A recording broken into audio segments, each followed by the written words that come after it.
5 बीघे जमीन बिक जाए मगर जेल में चक्की पिसवा दूंगा जेल में।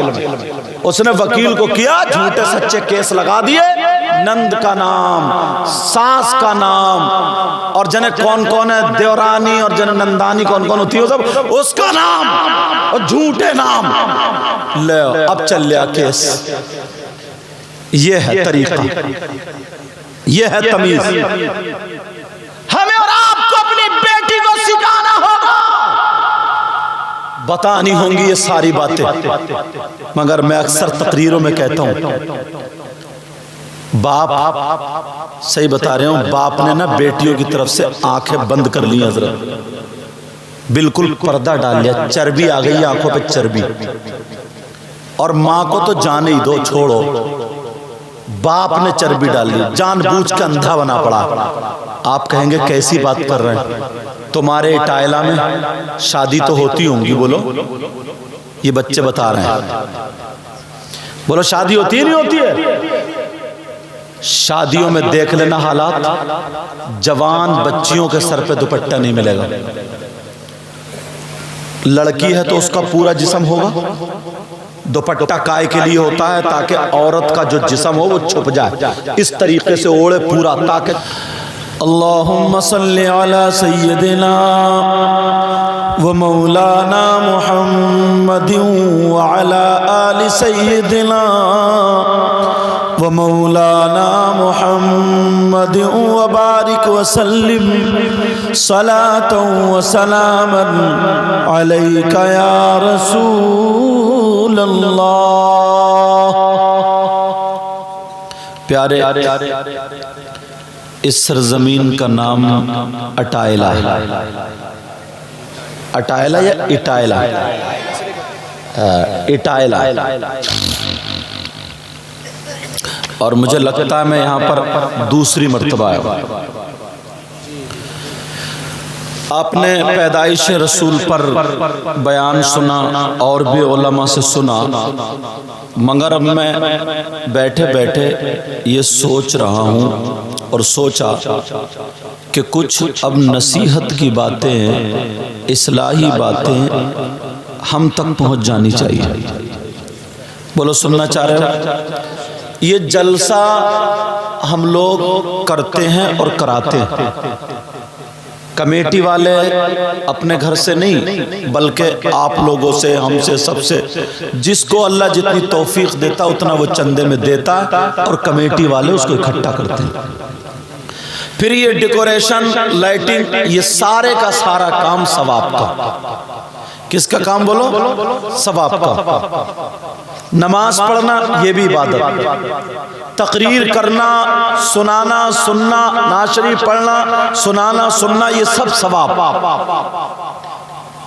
मगर प्यारे, आका अलैहिस्सलातु वस्सलाम का जरा फरमान सुने। हर साल जलसा होता ही है अल्हम्दुलिल्लाह। आका फरमाते हैं मेरी उम्मत में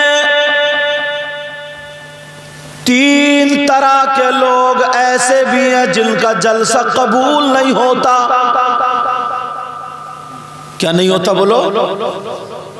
कितनी तरह के लोग हैं? अब वो हमें छांटना, कहीं हम में से कोई ऐसा तो नहीं है कि कमेटी वाला इकट्ठे तो बहुत कर रहा है, जलसे तो हो रहे हैं लेकिन कबूल नहीं हो रहा। इजाजत हो तो बोलूं। नबी फरमाते मेरी उम्मत में 3 तरह के लोग ऐसे जिनका जलसा कबूल नहीं, चाहे वो साल में 1 मरतबा जलसा करें या 10 मरतबा करें। और आका यहाँ तक फरमाते जलसा तो जलसा, जिनकी तकरीर भी कबूल नहीं, जिनकी नात भी कबूल नहीं, जिनका नारा भी कबूल नहीं, नोट देना लेना भी कबूल नहीं। नबी फरमाते हैं वो लोग वो है, अगर नमाज पढ़े तो उनकी नमाज कबूल नहीं, अगर रोजा रखे तो रोजा भी कबूल नहीं, ज़कात दे तो ज़कात भी कबूल नहीं।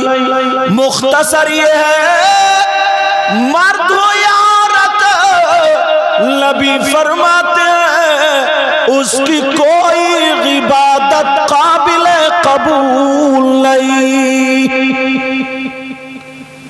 कौन ऐसा भाई, कौन सा ऐसा गुनाहगार है? हम समझ रहे हैं कि जलसा कबूल, तकरीर कबूल, कौन सा ऐसा मुजरिम है? आज मैं खोलूंगा और अगर कोई ऐसा हो तो तौबा करेगा ताकि हमारा काम आगे बढ़ जाए। और अगर सब मिलके करेंगे तो अल्हम्दुलिल्लाह। पता चलना चाहिए ना कि पानी रुक कहां रहा, पता चलना चाहिए दिक्कत कहां है, करंट आ क्यों नहीं रहा है। मैं कमेटी वालों की तारीफ कर दूं, अरे बहुत अच्छा काम किया, अच्छा किया, आप लोगों ने बहुत अच्छा किया, मगर इसका पलट भी तो सुनो। कौन है ऐसा जिसकी कोई इबादत काबिल कबूल नहीं? अब हदीस सुनो, काला रसूलुल्लाह सल्लल्लाहु ताला अलैहि वसल्लम, सलासा ला यक़बलुल्लाहु अज़्ज़ा वजल सरफ़न वला अदला, आक़ व मल्लाल व मुकज़्ज़िबुन बिक़द्र। हदीस भी पढ़ दी, औरतें भी इसी में शामिल है। अगर कोई औरत ऐसी हो तो उसकी भी नमाज कबूल नहीं, रोजा कबूल नहीं, ज़कात एक तो पढ़ती कम है, आप लोग भी कम पढ़ते हो, 8वें दिन जाते हो। मगर प्यारे जरा गौर करो, सुन करके जाना, तलाशो, ढूंढो। जो कमियां होती है ना, कुछ ऐसी होती हैं कमियां कि जिसकी वजह से अगला काम नहीं रुकता है, मगर ये कमी ऐसी है। ओ जग वाले भैया, ओ जग बाहर करो, जग बाहर करो, चलो जग इधर कर दो, इधर मैक वालों की तरफ। उधर कहां देख रहा हूं, मैक वालों की तरफ, मेरी तरफ तवज्जो रखो। 3 तरह के लोग ऐसे जिनकी कोई इबादत काबिल कबूल नहीं। अब मुफ्तियों से पूछो, पूरे हिंदुस्तान में टटोलो, कि अगर कोई चोरी कर ले, अल्लाह ना करे कोई ऐसा करे, और चोरी करने के बाद उसके कपड़े पाक साफ हैं, टोपी है, वुजू है, पाक है, शराइत नमाज पाए जा रहे हैं, मस्जिद में जाके घर पे अगर नमाज पढ़े, पूछो ऐसे शख्स की नमाज होगी या नहीं होगी, तो मुफ्ती साहब कहेंगे शरअन इसकी नमाज हो जाएगी। और अगर कोई शराब पी ले तो, अब मुफ्ती साहब से पूछो, शराब पी ले तो मुफ्ती साहब कहेंगे शराब के अगर नशे से बाहर हो जाए, कपड़े पाक साफ है, नहाया धोया, सब कुछ शराइत नमाज पाए जा रहे हैं, तो शरान उसकी नमाज हो जाएगी। शराब पीना कितना बड़ा गुनाह, कितना बड़ा जुर्म, चोरी करना कितना बड़ा। कोई अगर गलत काम कर ले, गलत हरकत कर ले, उसका भी यही। मगर कौन सा ऐसा गुनाह है, कौन सा ऐसा जुर्म है, अगर उसने वो गुनाह कर लिया, जुर्म कर लिया, तो उसकी इबादत काबिल कबूल नहीं। कौन सा ऐसा जुर्म है? अब जरा तलाशो, अपने अंदर ढूंढो, देखो अपने अंदर जरा तलाशो। अल्लाह अल्लाह, मैं हदीस पढ़ने जा रहा हूँ प्यारो, तौबा करनी पड़ेगी, तौबा करनी पड़ेगी, चाहे भाई हो या बहन हो। 3 लोग ऐसे जिनकी कोई इबादत काबिल कबूल नहीं। नंबर 1, चाहे वो कमेटी वाला हो, मौलाना हो या आप हो, मैं हो या कोई भी हो, नबी फरमाते नंबर 1, अला कुल वालिदैन, वो है जो अपने माँ बाप का कहना नहीं मानता, जो अपने माँ बाप को सताता है, जो अपने माँ बाप को तकलीफ देता है, जो अपने माँ बाप को नाराज कर देता है। अगर जिसके माँ बाप जिससे नाराज है, अब वो कमेटी वाला हो, मौलाना हो, मैं हूं, आप हो, कितने ही जलसे करे, कबूल नहीं। रोजा रखे, रोजा कबूल नहीं। ज़कात दे तो ज़कात कबूल नहीं। हज करे तो हज कबूल नहीं। नबी फरमाते उसकी कोई इबादत काबिल कबूल नहीं। छोटी बात समझ रहे हैं। मैं आया, कोई पीर आए, कोई आए, उनके हाथ चूम रहे, नोट भी, सब कुछ, सारी बात देना चाहिए, चूमना चाहिए। मगर सुनो, कभी अम्मा को भी देखा किस हाल में, कभी अब्बा को भी देखा किस जल से हर साल हो रहे हैं, जल से हर साल रह रहे हैं, हो रहा है, बड़े बड़े अच्छे जल से हो रहा है, सारी चीजें हो रही है, मगर कभी ये देखा कि मेरी माँ तो परेशान नहीं है। बाज लोग मस्जिद में 5-5 हजार का 10-10 हजार का ऐलान कराते हैं। अच्छी बात है, ऐलान कराओ, अच्छी बात है, सारी बातें करो, अच्छी बात है, सारी चीजें करो, मगर प्यारे नबी का फरमान सुनो। पहला सबक, अगर जिसके माँ बाप जिससे नाराज हैं, चाहे वो कोई भी हो, उसके माँ बाप अगर उससे नाराज हैं तो ना उसका जलसा कबूल, ना उसकी नमाज कबूल, ना उसका रोजा कबूल, उसकी कोई भी इबादत काबिल कबूल नहीं। और अगर गलत बोलूं तो ये उलमा मुझे पकड़ लेंगे ताकि मेरी भी इस्लाह हो जाए, वरना जिम्मेदारी से बोल के जाता हूं। तो अब पहला सबक क्या हुआ? किसे देखना होगा? माँ बाप को। कितने नौजवान हैं ऐसे, चंदे में भी खूब भागते हैं, सब कुछ करते हैं, मगर माँ बाप उनसे तकलीफ में, माँ बाप उनसे परेशान हैं, माँ बाप उनकी बातों से तकलीफ में आ जाते हैं। प्यारे, जलसा काय के लिए होता है? जलसा मजा लेने के लिए नहीं होता है। जलसा इसीलिए होता है ताकि जलसे के जरिए हमारे घरों की जो खराबियां हैं, जो परेशानियां हैं, जो शरीय एतबार से बीमारियां हैं, उन बीमारियों को निकालना, उनको दूर करना। बोलो, इसीलिए जलसा होता है या नहीं होता? अब सुनो, यहां पे इतने मर्द बैठे, मर्द बाद में दूसरे को कहेंगे, पहले हम अपने आप को देखेंगे। इतने मर्द बैठे हैं, इनका बेटा भी है, बेटी भी है, भाई भी है, बहन भी है, चचा, ताऊ, खालू, मामू, माँ बाप, औलाद, सब कुछ है नहीं है? बोलो, सारे के सारे हैं। अब पूछो इस्लाम से, किससे पूछोगे? तुम्हारे गांव में अगर किसी का नाम इस्लाम हो तो उसके घर मत पहुंच जाइयो। शरीयत मुस्तफा से पूछो कि इस्लाम तू बता कि मर्द का बेटा भी है, बेटी भी है, भाई भी है, बहन भी है, पड़ोसी भी है, इन मर्दों पर इस्लामी एतबार से सबसे ज्यादा हक किसका है? बेटे का या बेटी का? भाई का या बहन का? बीबी का या किसका है? सबसे ज्यादा हक किसका है? अल्लाह इस्लाम ये कहता सबसे ज्यादा उसके बेटे का नहीं, बेटी का नहीं, बीबी का नहीं, मर्दों पर सबसे ज्यादा हक उसकी माँ और बाप का है।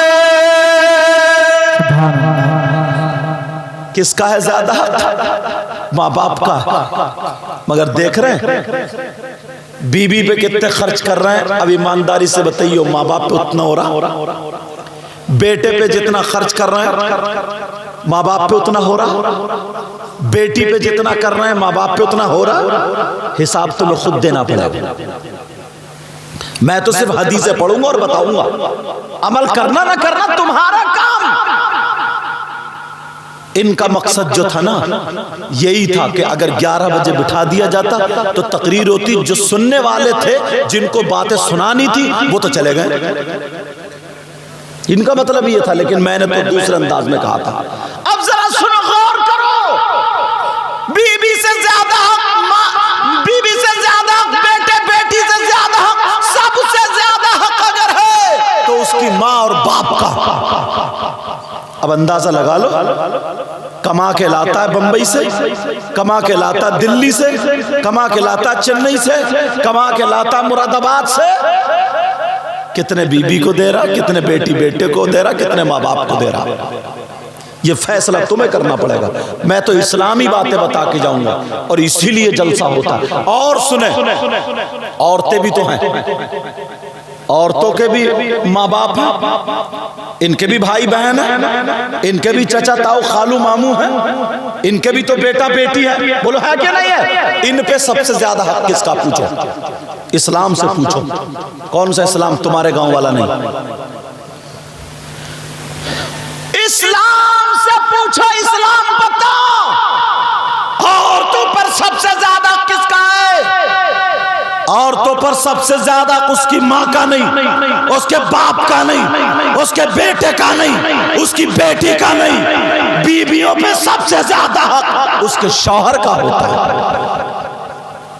अब देख लो, कई कई बच्चों की अम्मा हो गई है, शौहर का ज्यादा का, मगर पूरा जो मैके से आ रहा ना वही मोबाइल, कई कई बच्चों की अम्मा हो गई है, मगर कहना अब भी मैके वालों का मान रही है।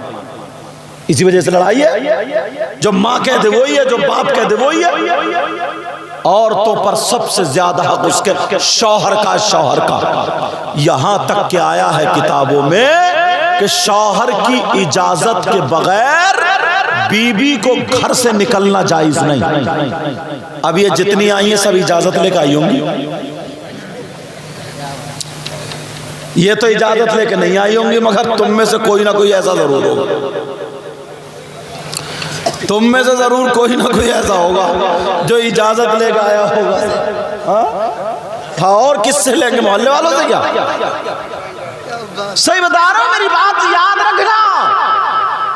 बीबी को शौहर की इजाजत के बगैर घर से निकलना जायज नहीं। इजाजत की बात कर रहे हो, जुमला बोलो, हंसोगे तो नहीं। इजाजत की बात, ये इजाजत तुम गए धान लगाने और ये गई मोहल्ले में आग लगाने, ये इजाजत है, इसको इजाजत कहोगे? मज़ारों पे आज इतनी औरतें पट पड़ी हैं कि अल्लाह माफ फरमाए। शौहर भी ना जब देख रहा कि इसके सर का दर्द खत्म ही नहीं हो रहा, इसकी टांग का दर्द जा ही नहीं रहा। एक बोली 12 साल से जादू है, 12 साल से इसकी टांग का। मैंने कहा रोजाना 11 लठ मार, सुबह को 11 शाम को, ये अमल है, बिस्मिल्लाह पढ़ के मारी है। 3 दिन में अगर ठीक ना हो लंगड़िया तो सही हो जाएगी। अरे मजाक बना के रख दिया बिल्कुल। मजहब इस्लाम में अहनाफ के नजदीक औरत को मजार पे जाना जायज नहीं, औरत को मजार पे जाना जायज नहीं। मगर कहां? औरतों पर सबसे ज्यादा उसके शौहर का है। अल्लाह अल्लाह, जरा गौर करो यार, नबी की बेटी को देखो, सैयदा फातिमा को देखो, वो तो नबी की पाकीज़ा बेटी थी। एक दिन हजरत अली और सैयदा फातिमा में ना थोड़ी सी अनबन हो गई। हजरत अली की बीबी फातिमा, सैयदों की दादी, सैयदा फातिमा ने सोचा मैं ऐसी, अली ने ये बात कही है ना, अब कभी ना कहें, मैं किससे मना कराऊं, किससे कहलवाऊं। सोचा मेरे अब्बा से ज्यादा प्यार करते, आका से ज्यादा प्यार करते, आका से कहलवा दूं। सैयदा फातिमा अब्बा के घर जा रही थी, मगर बगैर इजाजत नहीं गई। खड़ी हो गई, कहने लगी मेरे सरताज मुझे इजाजत दे दो। कहा काई की इजाजत? मैं अपने अब्बा के घर जा रही हूँ। कहा क्यों? कहा आपकी शिकायत करने। अल्लाह, ये सैयदा फातिमा, उन्होंने इजाजत मांगी, इजाजत। और आज अगर जरा सी बात हो जो ना तो ये फेंकती है दुपट्टा यूं और दरवाजे पे खड़ी होती, मेरे अब्बा वकील है, मेरा भैया प्रधान है, मेरी उससे जान पहचान है, जेल में फंसवा दूंगी, जेल में पूरे घर को। समझो घर जाकर रो रही है और बाल काट लिए, चुटिया काट ली और पड़ गई कि पूरे घर ने मुझे मारा, पूरे घर ने मुझे मारा है, पूरे घर ने मारा है, पूरा घर मारा फिर भी बच गई। अब घर वाले बोले